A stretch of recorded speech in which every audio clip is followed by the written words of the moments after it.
Sinabi po ni Pangulong Bongbong Marcos na wala siyang natatanggap na impormasyon na may miyembro ng PNP na sangkot sa umunoy destabilization plot laban sa kanyang administrasyon.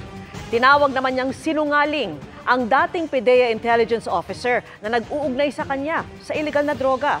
At nakatutok si Justoni Humamil ng GMA Regional TV 1 Mindanao. Sa pagbisita ni Pangulong Bongbong Marcos sa General Santos City, tinanong ang tungkol sa umano'y destabilization plot laban sa kanyang administrasyon. Na meron umanong mga retired at aktibong mga miyembro ng PNP na nagre-recruit para mapaalis sa pwesto si Marcos.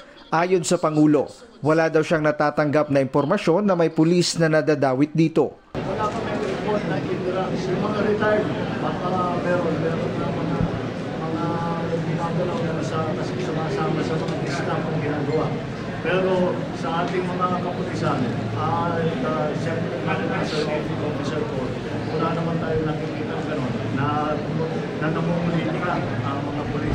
Mensahe niya sa PNP at Armed Forces. Kahit hindi mo ako binoto, okay na sa akin. Basta't maging professional ka, gawin mo yung trabaho mo ng tama. Yun lang naman ang inihiling ko sa lahat ng pulis, sa lahat ng kanila.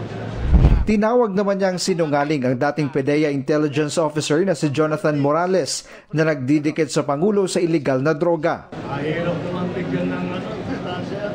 You know, this fellow is a professional liar. At parang jukebox yan eh. Kung ano yung hulog mo na, basta maghulog ka ng pera, kahit anong kanta gusto mo, kakantay na.